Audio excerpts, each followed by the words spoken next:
Di sini ada yang tahu nggak sih sifat tercela itu apa sih? Dia bisa ngejelasin nggak? Iya, pokoknya itu contohnya.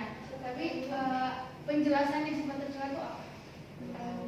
Belum tahu ya? Berarti nanti ibu minta buat kalian semua fokus mendengarkan biar nanti di akhir bisa menyimpulkan gitu.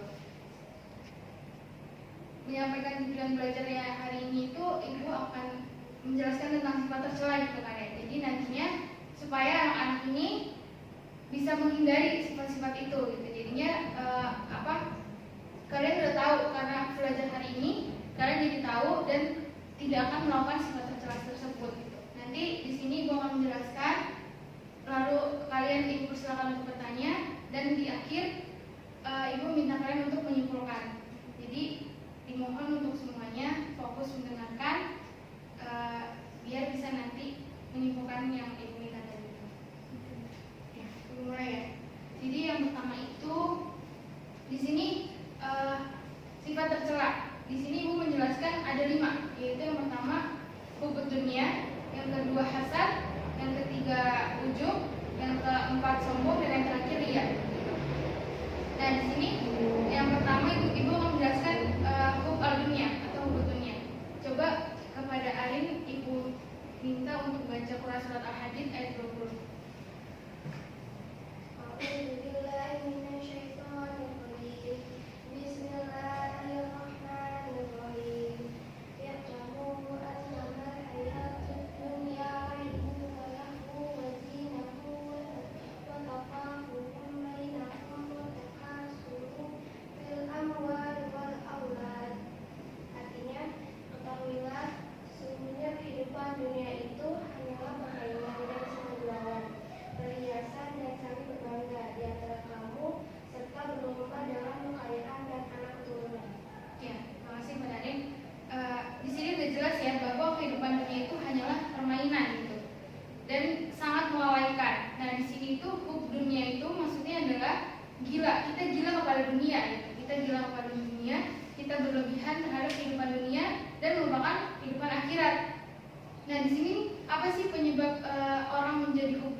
Sifat hubud dunia ini masih suka tergoyang kan imannya, apalagi orang-orang yang memiliki sifat hubud dunia ini pasti sangat tergoyang.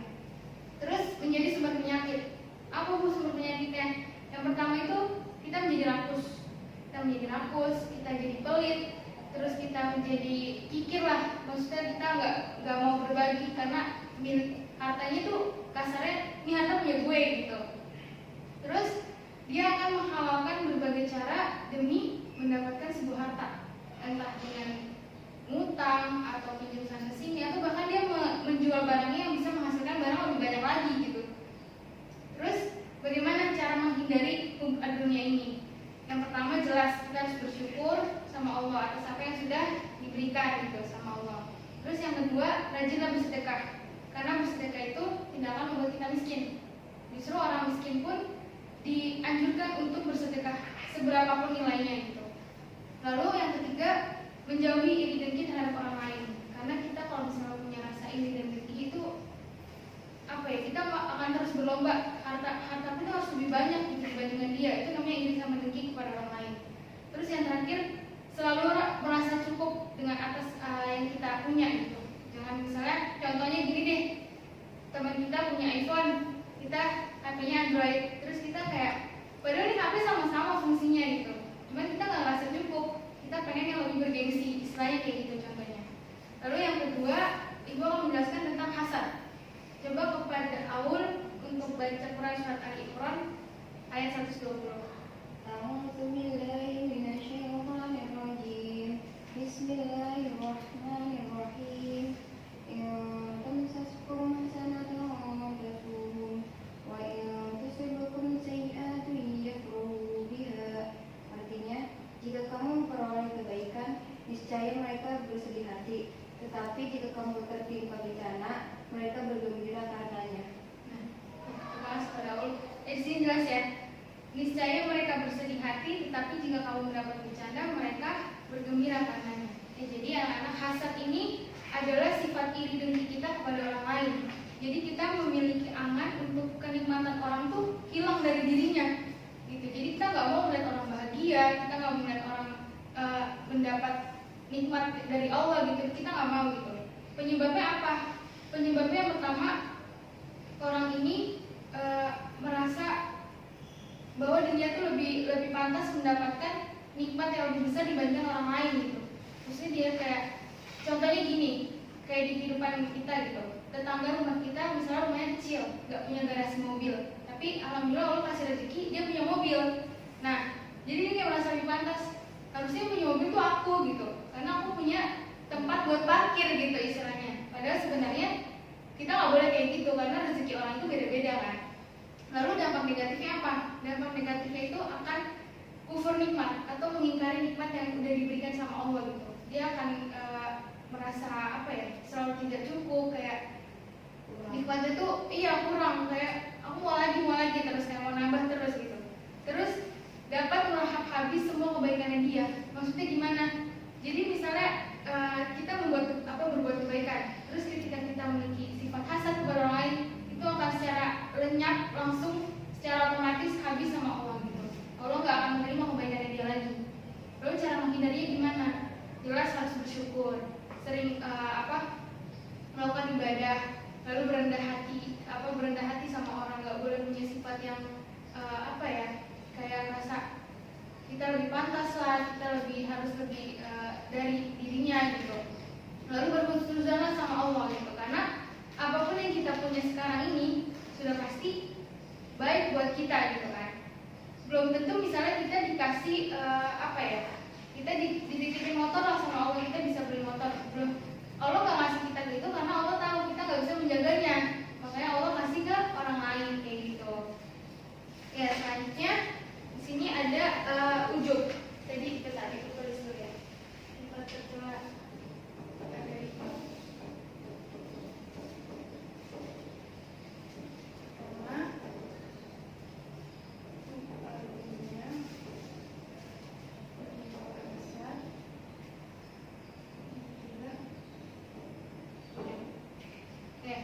Yang ketiga itu ujub. Ujub itu ada yang tahu nggak? Belum pernah dengar ya? Ujub itu adalah sifat mengagumi diri sendiri. Jadi kita nih merasa bangga sama diri kita sendiri gitu.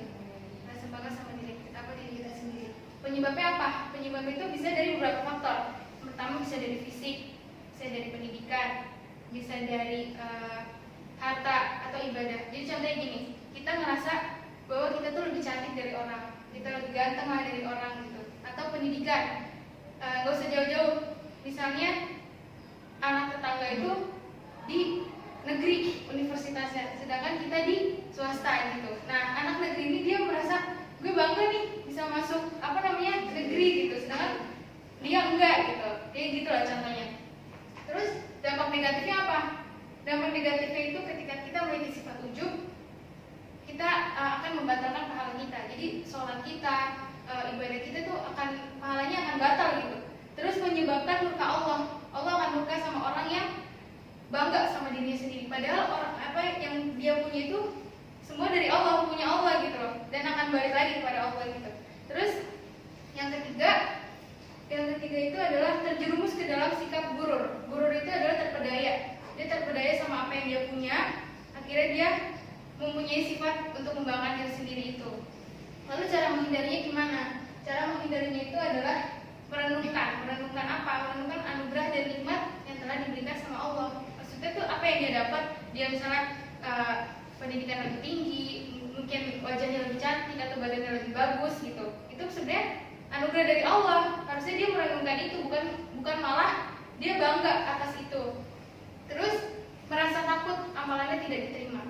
Jadi dengan dia melakukan sifat itu, harusnya dia merasa takut.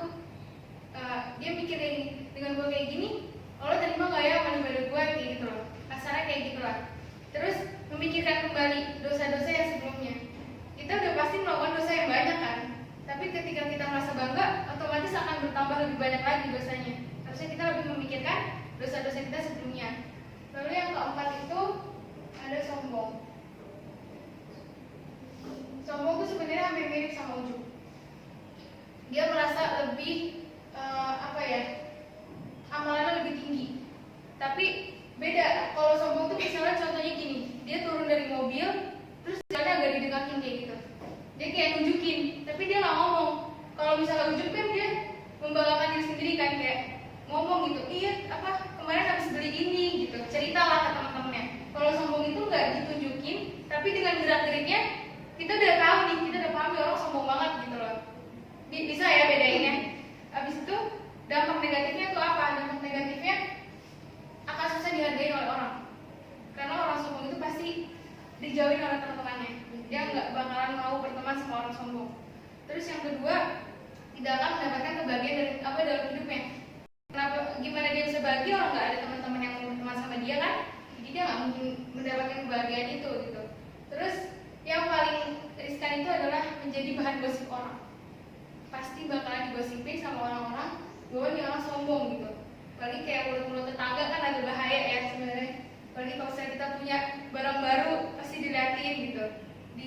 Tapi tergantung kita juga sih, kalau misalnya kita menutupi dan nggak yang menunjukkan gitu, orang pasti akan menghargai itu. Tapi ketika kita sengaja kayak dibuat ramai rumahnya karena kita punya mobil baru atau gimana, itu kan jadinya sombong kan. Jadi niatnya beda lagi. Lalu cara menghindarinya gimana? Cara menghindarinya itu lakukanlah muhasabah diri.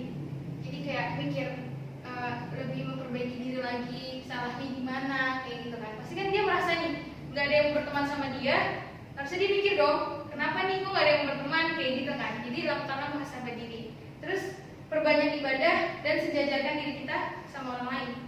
Jadi mau setinggi apapun kita harus tetap istilahnya sama. Bahkan kalau bisa kita merasa di bawahnya dia lagi gitu. Jadi kita nggak merasa di atas, nggak merasa sombong gitu.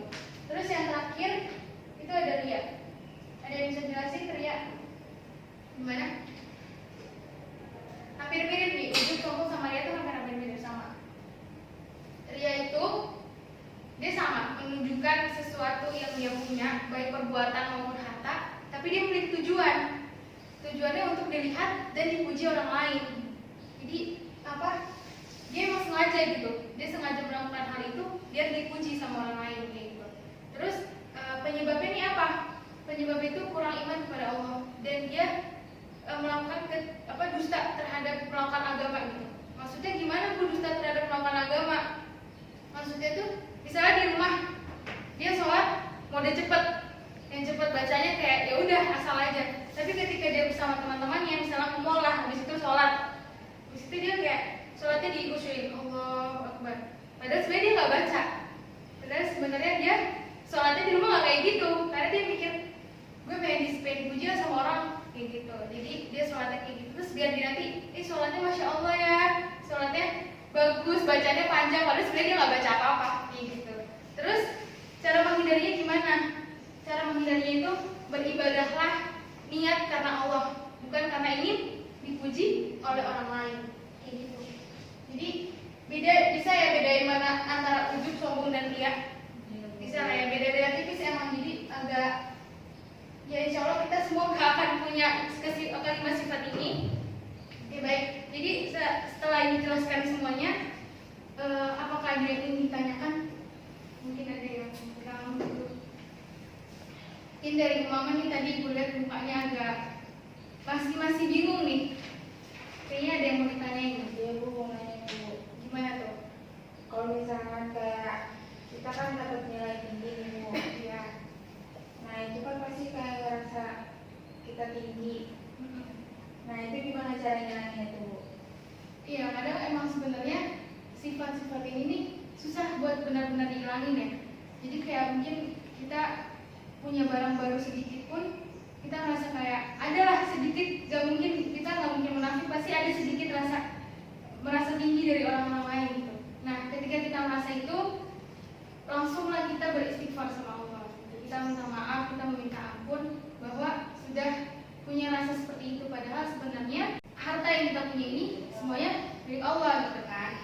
Jadi insya Allah ibu percaya anak-anak ibu ini nggak akan ada yang punya kelima sifat ini. Alhamdulillah, jangan sampai ya.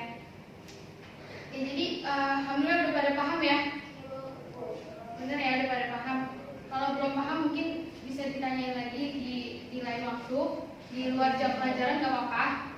Di situ ibu akan memberikan tugas dulu sebelum ibu tutup. Tolong dikerjakan latihan paling akhir di bab itu, pilihan ganda dan esainya. Nanti minggu depan kita periksa sama-sama. Harus sudah selesai dikumpulin ya. Nah, di minggu depan ini kita akan membahas tentang sifat-sifat Allah. Jadi diusahakan kalian semua jangan ada izin dan semoga sehat biar bisa sekolah lagi seperti biasa. Ya. Sebelum ibu tutup, aku meminta salah satu dari kalian untuk mengucap alhamdulillah dan membaca doa kafaratul